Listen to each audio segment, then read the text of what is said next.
on public safety will come to order.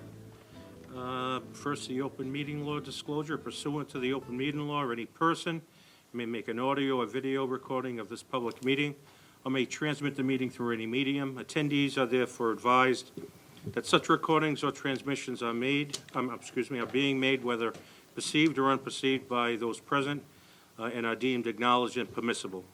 Madam Clerk, you call the roll, please. Councilor Joseph Kamara. Here. Councilor Viveras.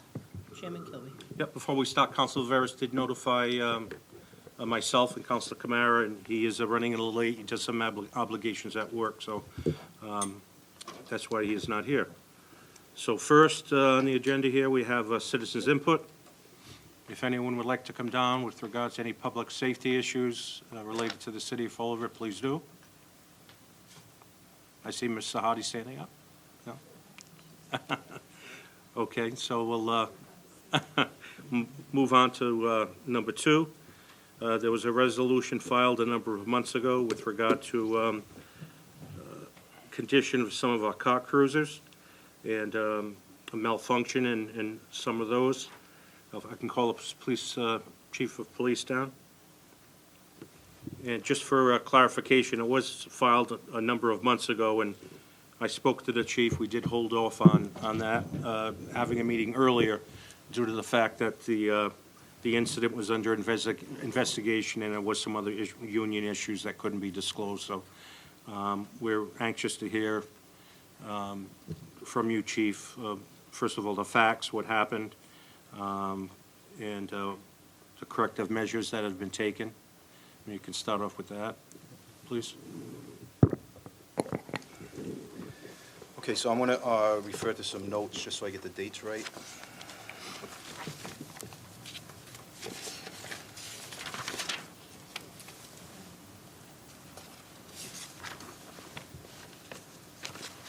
Okay, so it started on September, well, actually it started sometime in 2017. We were notified that there was a recall on Ford Explorer police cruisers related to carbon monoxide issues. It was in the news. I think everybody's pretty well aware of it.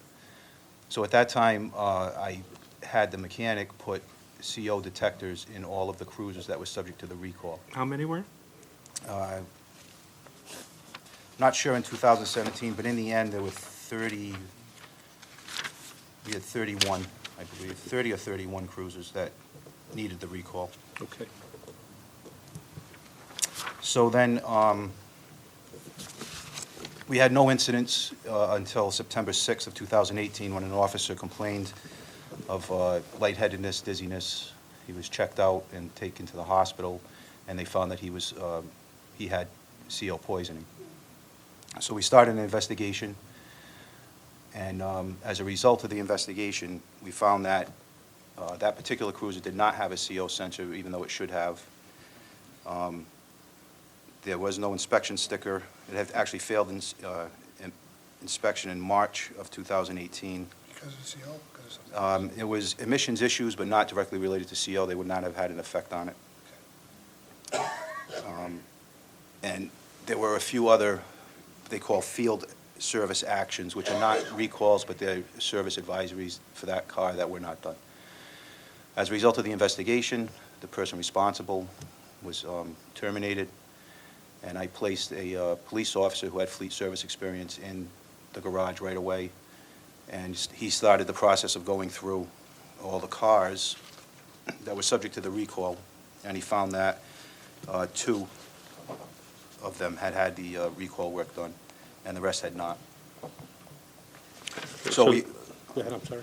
So we immediately rounded those cars, had the work done, made sure all the CO detectors were in there. And today, we still have some of those cars that have had the work done, but we still leave the CO detector in them as a backup.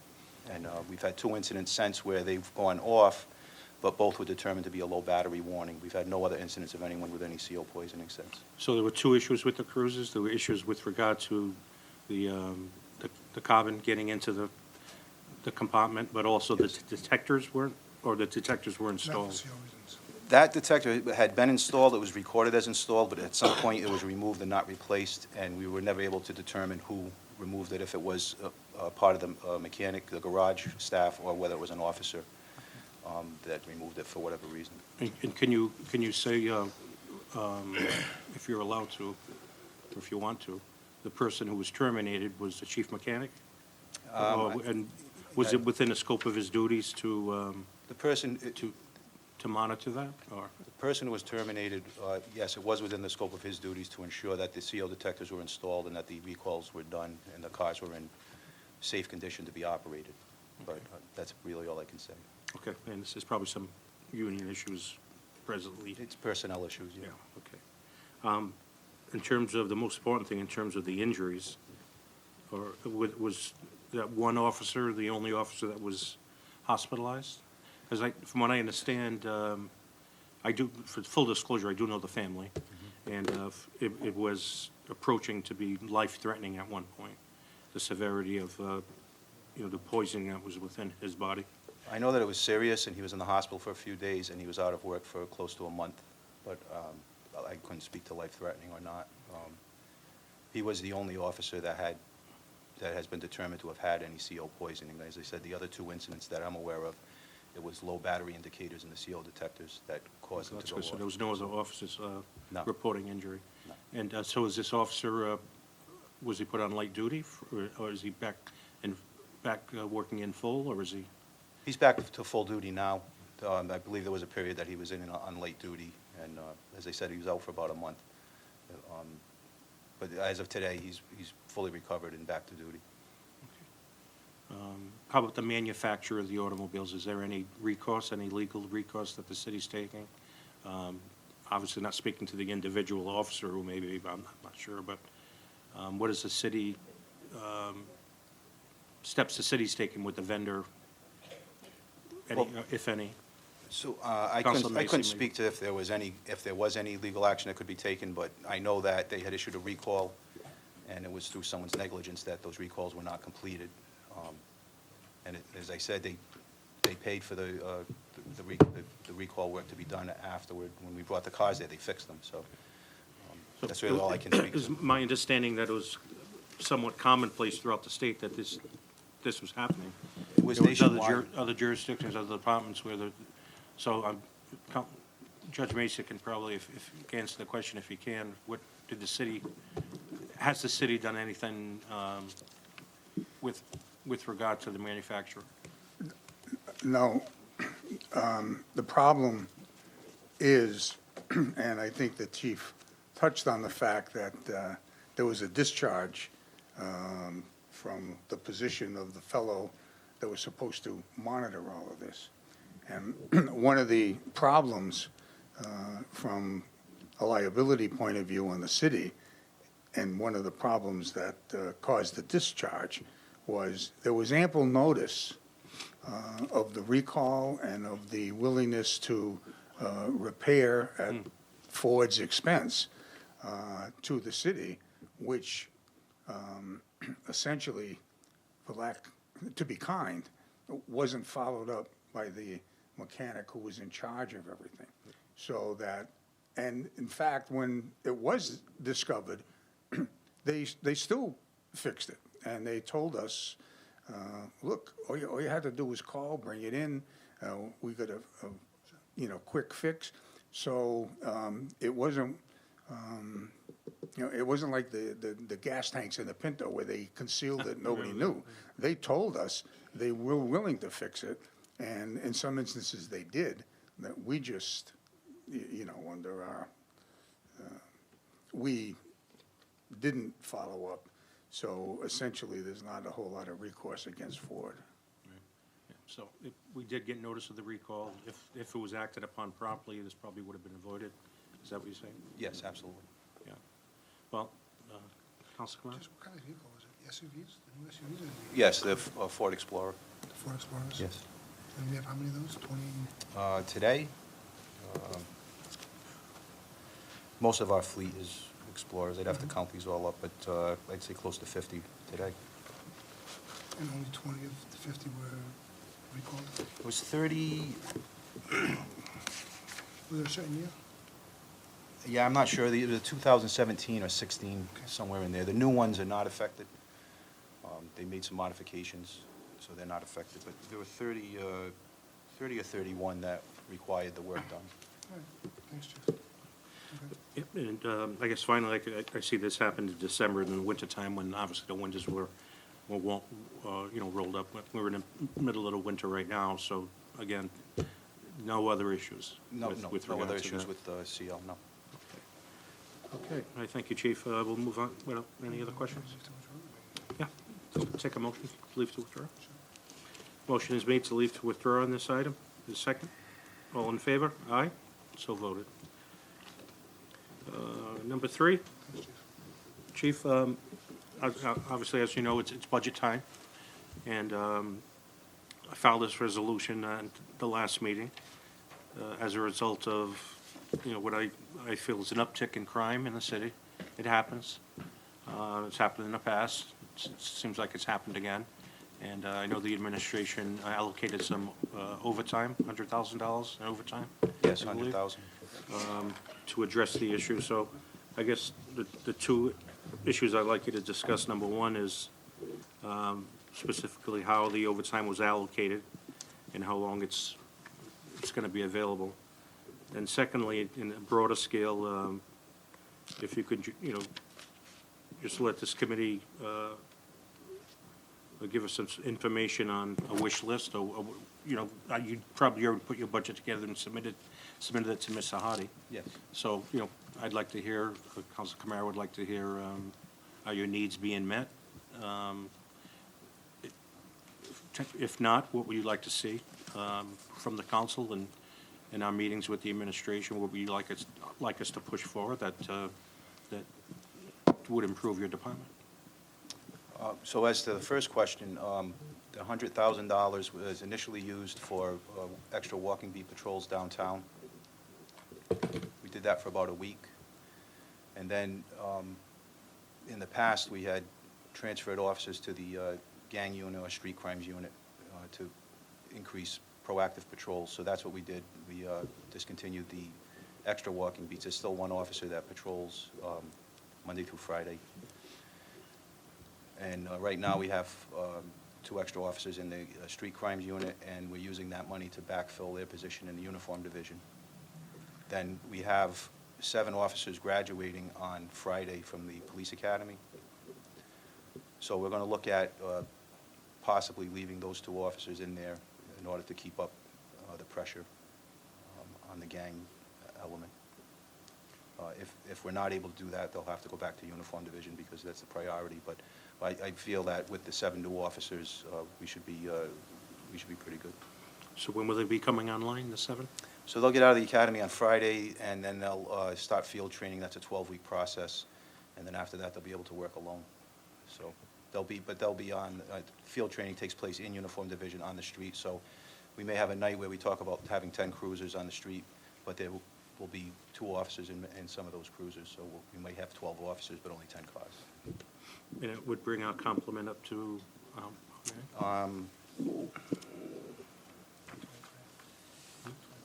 It's around 223, I believe, because I still have vacancies.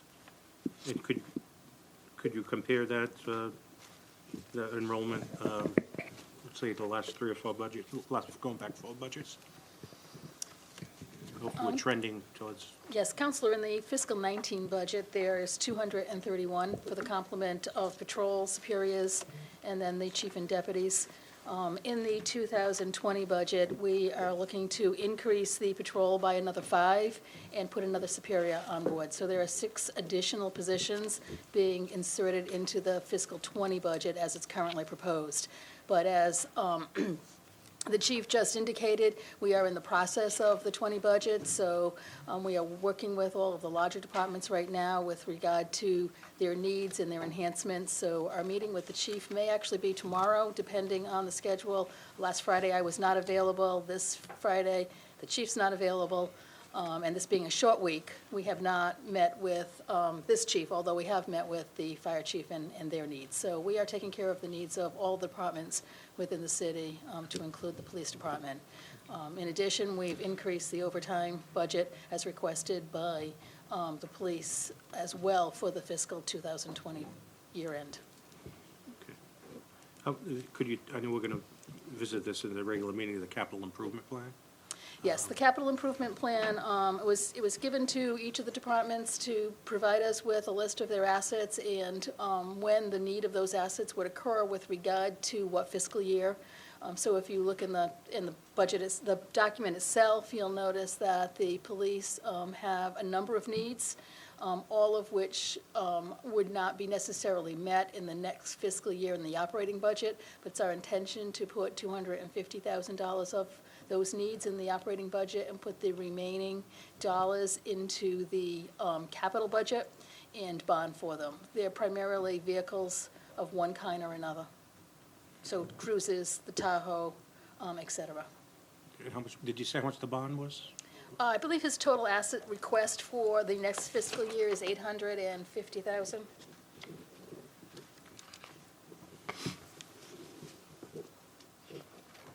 Thank you. I'm sorry, $541,000. It's on page 22 of your capital improvement plan. Okay, thank you. I want to get ahead of us. Exactly. Going over that tonight. And Chief, the surveillance cameras? No, that's been talked about since Chief Souza was around. So what do we have now, operating now, if we choose the cameras, and what's your plans to increase that? So right How do now, you see that helping? So that's 3. okay, so right now there are 4 that operate consistently and another one that's up and down. And we haven't put a lot of money into that right now because we have the project that was bonded, right? So there's a project that's being bonded that's going to solve the radio. You may remember, we had Yes. radio issues, and then we're going to run the cameras off of that. So that's all included in that bond. That's another 27 cameras in the initial rollout. And then we'll add on to that. In addition to that, I had a meeting last week with some people from the Harbor Masters Association, and they've been putting cameras up and down the coast. It's a consulting company and the contractor, and they've approached the organization that our harbor master belongs to and asked if we were interested in 5 more cameras, primarily down on the waterfront area. And so we said that we were, and they're working towards getting those, which will be compatible with the cameras that we plan on putting in. So I think you asked how I think that's going to help us. It gives us extra eyes. People tend to behave better when they know they're on camera. And these cameras will be mobile, so if we have an area where we're having some problems and we need to keep a better eye on it, we'll be able to move the cameras into those areas. It's a long project. It'll take a few years to get it fully. Are they notice signs that they're going to be installed so people will be aware that they're Generally, yes. under surveillance? Generally, yes. If it's a covert surveillance for some reason, they're not. Obviously not, but yes, generally we'll have signs saying that you're under video surveillance. Okay. The cameras will be visible. Okay. What's the time frame, is that, a couple of years before you open it? Before we be able to cover the whole city, like we want to, it'll be a few years. But this first one will take a good chunk out of the, especially the downtown area, and pretty much think about the middle of the city and how, as far out as we can get the signal, which we don't know yet until we actually get the microwave link installed. That's the $550,000 bond authorization that you did a few months back. Okay, thank you. I think it's called microwave communication equipment in the bond order itself. Counsel, any questions? Anything else, Chief, you'd like to add? Summation, or? No, I mean, I think that, I know that when things like what happened on South Main Street happen, that it creates some fear of crime, and I understand that. Our year-end report just came out, which the council got a copy of. I don't know if you had time to go through it, but we've had some significant decreases in violent crimes in the past year. Yeah, what do you attribute that to? Good police work, being proactive. The robberies especially went down 35%, and I owe that to a program that we did, a business police partnership, where we went out into the community, spoke to businesses, helped them do some target hardening. So I think that had a big impact. Burglaries are down, I think, because of patrol and knowing who the bad guys are. And same thing with larcenies, motor vehicle theft, arson is down. So we're headed in the right direction. There's a lot of work to be done, for sure. But I think that if we keep heading in the direction that we are, that we'll get there. Well, I give you credit, I'll tell you, the period of time from the commission of the crimes apprehension is just phenomenal. We've had good luck with that, yes. Oh. Definitely a lot of hard work, and some teamwork with the DA's office and the state definitely plays a role in that. Okay. All right, no more questions, Joe? No, I just want to say the same thing. I think the police department is doing outstanding. Yeah, they are. Sometimes in these isolated cases, that, people know who they're targeting, and there's nothing you can do to stop that, Right. especially from a protective agency. How are you going to stop two people who want to get at each other from getting at each other? That's what happened in this last case. That's exactly what happened. The two murders that we've had this year are similar, happened indoors, people that knew each other in a fight, and it just escalated, and there's really no way we can prevent that. So I agree. we concentrate on making sure it doesn't happen again by getting the perpetrator off the street. Good job. Well, Your thank you, department Chief, will on be your coming back. leadership. I think we're moving in the right direction. I thought it was important to have this meeting, but there'll be more discussions during budget time, and I thank you for coming. Thank you. Thank you. Thank you. Motion to adjourn. Motion to adjourn. Yes, sure. Most leave to withdraw has been made and second. All in favor? Aye. Thank you, everyone. Thank you, Counselor. Item number 4, minutes, May 22nd, 2018. Entertain a motion to Motion to accept. accept. Second. All in favor, all opposed, so voted. We're done. Motion to adjourn. Motion to adjourn. Second. Motion. Meeting's adjourned.